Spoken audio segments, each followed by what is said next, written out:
All right, everyone. Welcome back to another episode of Merge Mississippi, the podcast where we have no spin, just information on Mississippi politics, elections, policy, everything that you need to know about making good, informed decisions. And what we're trying to do is educate the next generation. We're trying to get people equipped to lead, to mobilize, and to get engaged in the system. So I have with me today Secretary of State Michael Watson. Thank you for joining us. We had some difficulties going into this, but we are on track now. So we're going to jump straight into it. I really appreciate you coming on.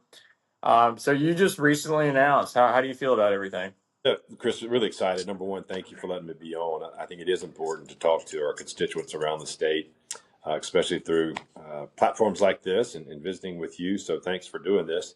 Really excited, man. We did an 11 city tour around the state, started down the coast and basically did a whole loop around the state and ended up in Brookhaven. So we touched every region of the state and feel like that's really important to me, listening to Mississippians from all walks of life, from all areas of the state, as we build out our campaign. One of the most important parts is, what's important to everyday Mississippians? What are those kitchen table conversations that you're having? What are the issues that we need to tackle at the state?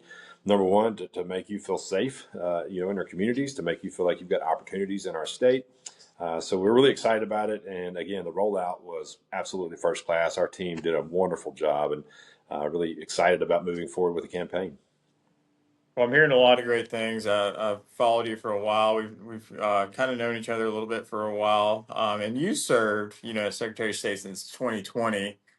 So after three terms as a Mississippi State Senator, what can you tell us? Just kind of some of the lessons that you learned in just managing elections as Secretary of State and things to do with the business filings, public records, and how can you bring some of that to the office of Lieutenant Governor?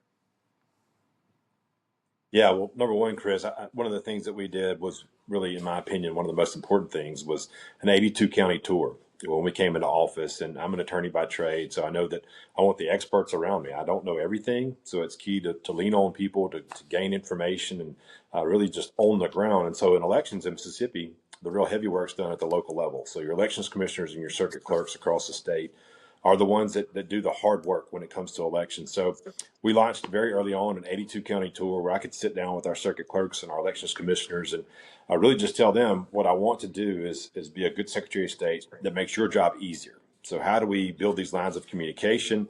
Can I learn from you and vice versa? What can we do from our office again to teach you more about elections? So you've got that back and forth communication.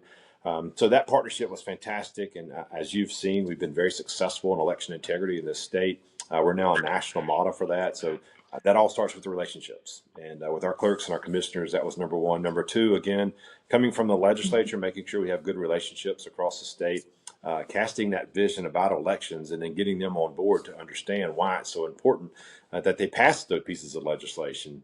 So that's number two. Number three, I think just in general, the way that we've tried to operate this place is it isn't about me, it's about us. How do we build a team to get things done? I tell folks when I interview them for positions in our office, I don't like yes people. I want somebody that's going to be able to challenge us. If we're making a bad decision, you're going to be able to have the courage to speak up and say, look, you probably should look at this a different way, respectfully. So I think that's the most important thing for us, building a team, making sure that everybody feels like they're bought in. And as we move the state together forward, you get just a better result, in my opinion. Yeah, that's great. You said something I love. I mean, you got to surround yourself with good people. You have to be open minded to others' opinions, and definitely make it about the group and not just the singular. So, your father's a pastor, is that correct? It is, yeah. He's getting close to retirement, but man, he's been at the same church basically his entire career, which is very rare for a pastor. So excited for him in the next chapter. But just growing up as a preacher's kid, and my wife is a preacher's kid as well, so we like to make fun that we saved a lot of people from a lot of heartache being preacher's kids tied together. But growing up in that, it was really a tremendous, I think, experience, really leading into public service. As you know, being in church, sometimes the politics in the church is tougher than the politics in the state. So being around that and seeing that, and again, being a preacher's kid where folks are watching you, waiting for you to mess up so they can go tell your dad and your mom, it was really good training moving into public service. Yeah, I think that, I mean, you said it. it's hard to talk about. Sometimes I think the politics in church and the church and politics, people always say they don't want to mix the two. But, I've, like I said, I've followed you for a while, see kind of how you are with family and just your faith. And it's Yeah. something that they have to be intertwined. I mean, I don't think you should be, even dabbling around in the public sector of politics or running for office unless you were, you have a really good relationship with the Lord, and you know who you answer to, because I think a lot of people want to say that whenever people get involved in politics, that their motives change, their person changes, and if you're not grounded in something, so I'm glad to hear that. Obviously, not everybody that's in politics have parents that are pastors, but it's great to know that people that had that upbringing want to take that into the public office arena and lead there, because we need more people that are involved in the church, and that I think that are good Christian folks to be leading Mississippi. So, as lieutenant governor, you would work really closely with the governor. I'm not sure how your relationship with Governor Reeves is, but you're going to see a new governor, and we got a lot of guys that are wanting to run for that next cycle. So, what does an effective partnership between a lieutenant governor and a governor look like to you, especially on priorities like shrinking the size of government? And then, what are your thoughts on this year's legislative session? Yeah, a couple of things there, Chris. I think, again, part of leadership is casting a vision. And if you don't have a vision, then the people will perish, as the Bible teaches us. So I think for me, it's being very transparent, understanding what are the important things to me as a lieutenant governor. And you mentioned one from the get-go, the basic common principle that we think of as conservatives, a small, limited government. How do we shrink the size and scope of government to give people more of their tax dollars back, but also more of their freedoms, their ability to make decisions for themselves around their kitchen tables and their homes, as opposed to people in Jackson making them for them. So I think having that and listening to the candidates that are running for governor, and look, it's going to be several, I'm sure, but aligning, picking a governor, and I think this is for the voters. This isn't for me, but picking a governor and a lieutenant governor that kind of have that same vision for the state of Mississippi is important. We don't get elected together. We run our own races, and I think that's another thing that the voters are aware of. But at the same time, if you've got a vision and a candidate that you really like, what are the other candidates in the other offices who have the same vision? And you pick those candidates, and hopefully they align, and eventually you elect them.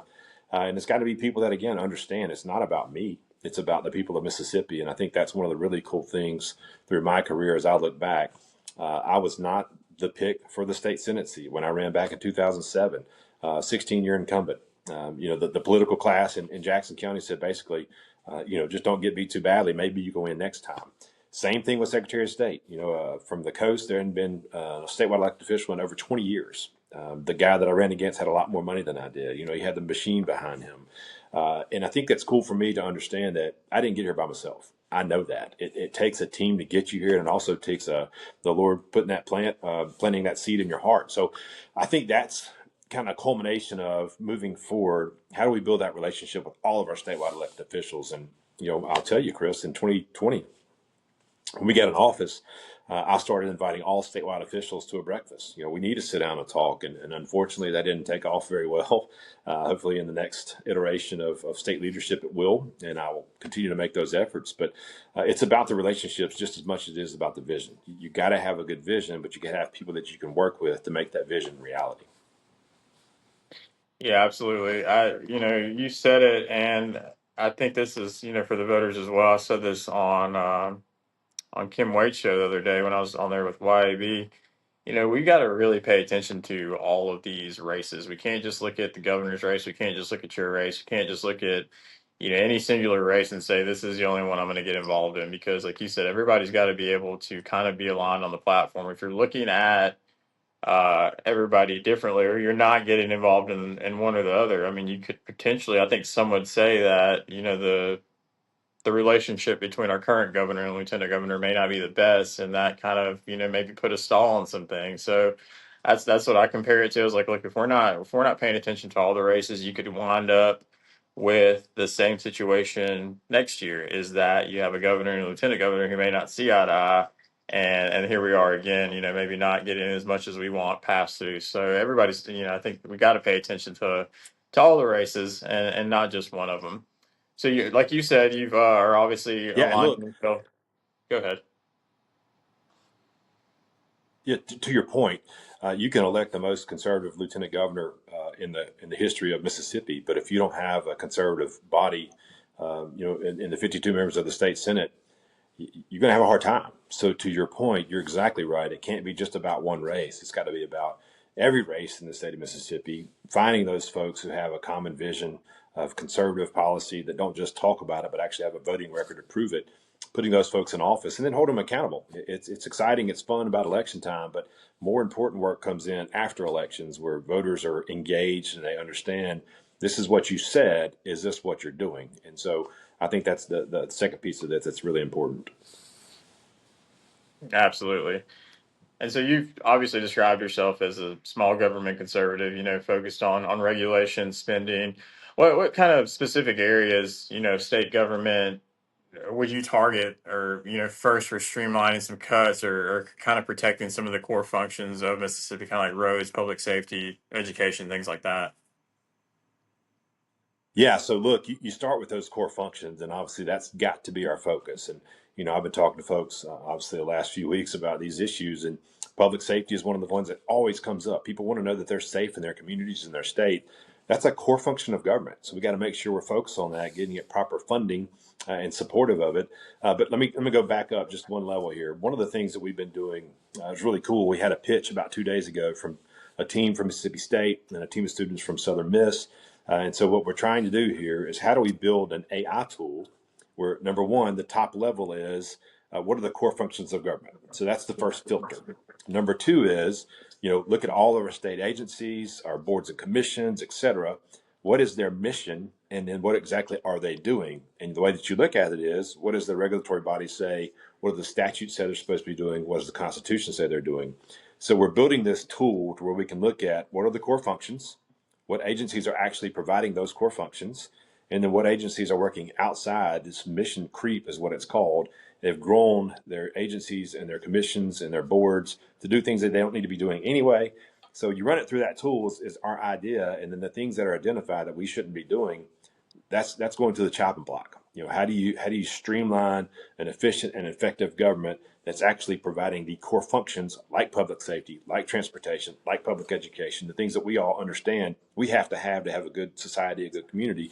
Once you start cutting those things away, then you can actually do really good funding for transportation and core funding for public safety. So that's kind of our vision and our goal. And I think when you talk about specifics, one of the cool things for us is let's travel the state. Let's talk to Mississippians. What are those number 1 through 5 top issues that we need to address specifically within the bounds of core functions of government? So I think that's kind of what we have looked at doing. How do you build this vision, parameters for the state Senate with conservative mindset, and then allow the senators to work within that framework of getting things done that are core functions that are conservative minded for the people of Mississippi.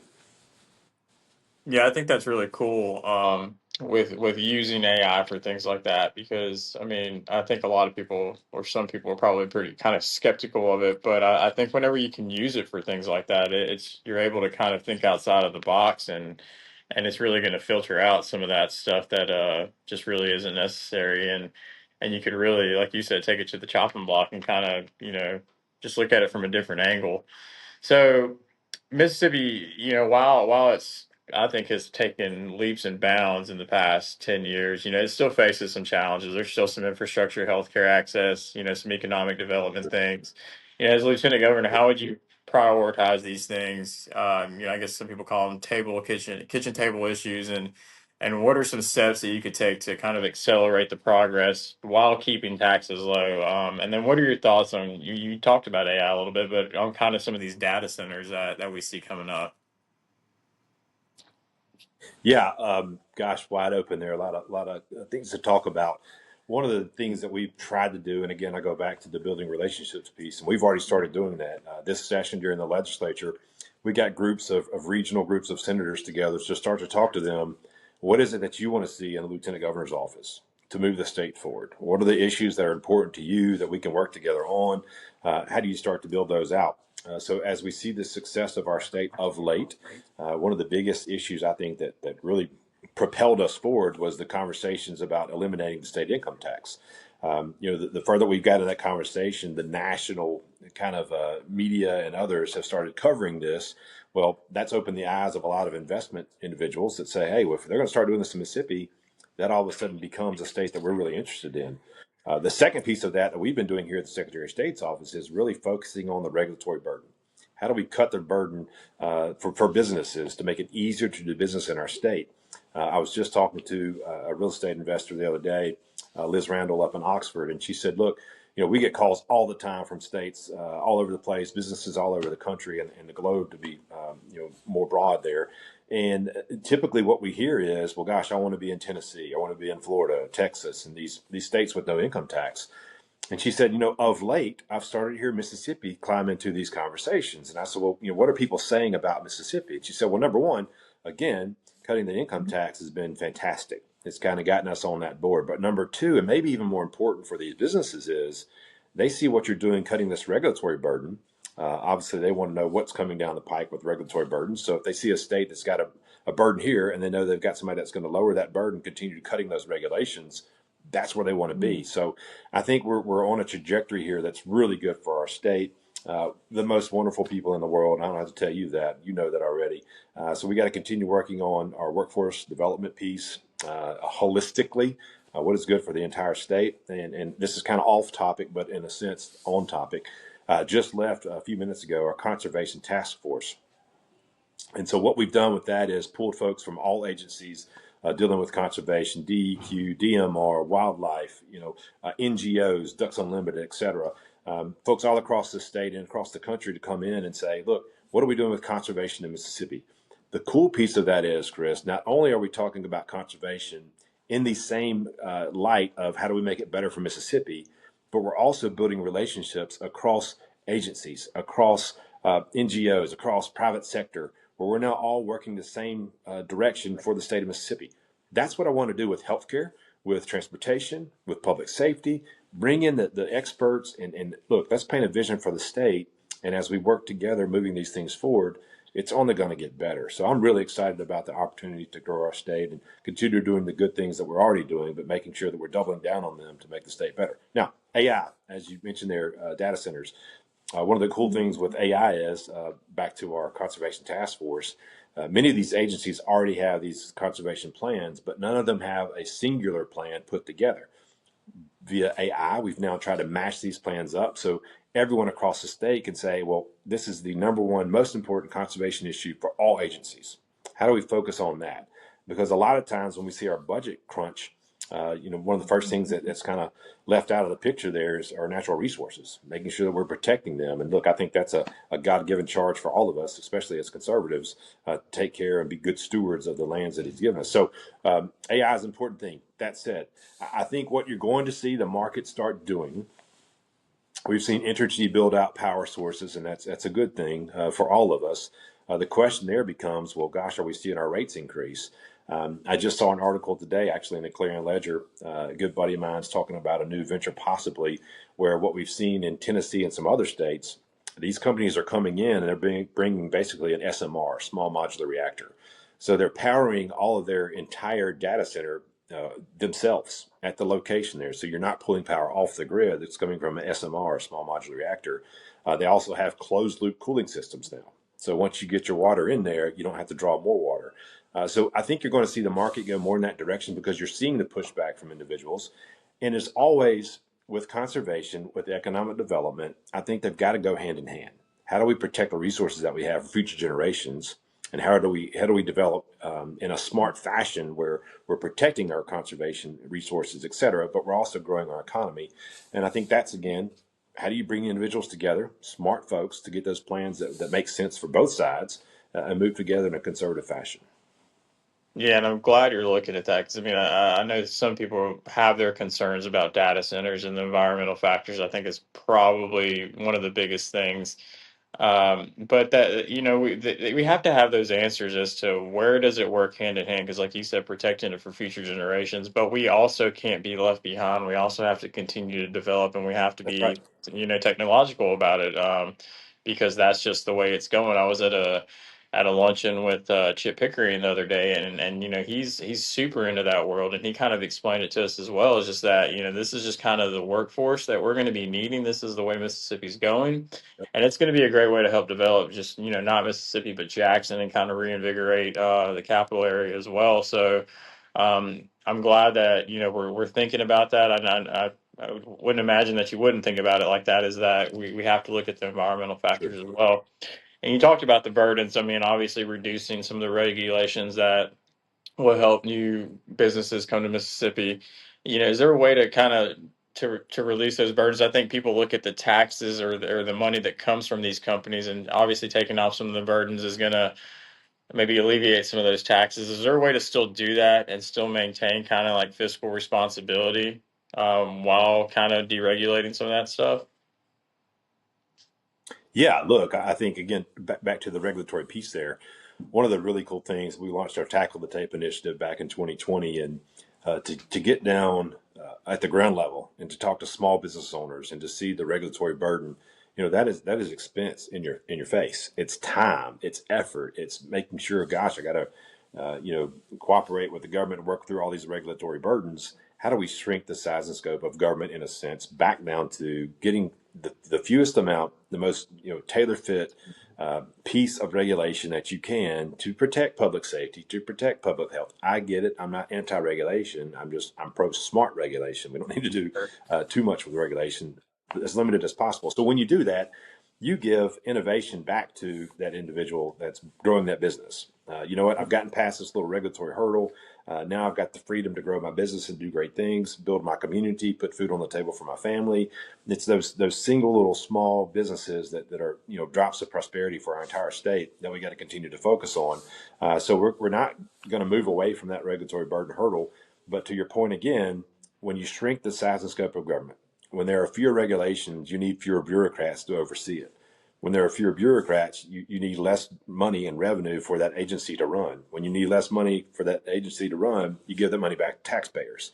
So it all works together through that prism of understanding the core functions of government and how a conservative should actually govern, not just talk about it, but govern as well. Look, again, there's so many things that go back to that, but you always got to come back to the general focus of, does this, what are our core beliefs? What are the things that we believe as conservatives, across the board? Look, our inalienable rights came from God. We're all made in God's image. I want to make sure that we're protecting life and the core nuclear family.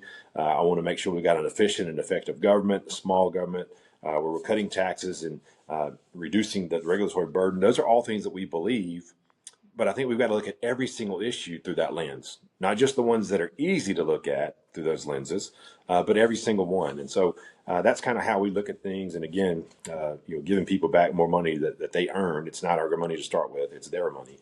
Giving that back to them so they can grow their families and their communities. You're going to see even more businesses located in Mississippi.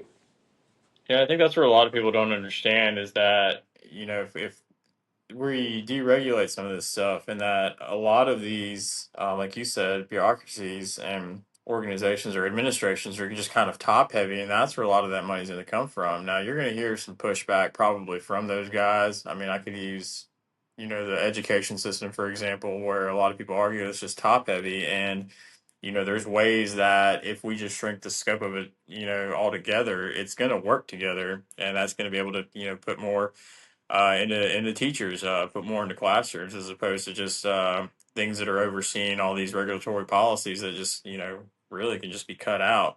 Speaking of education, we've seen some improvements. Mississippi has, been home of the Mississippi Miracle and reading scores.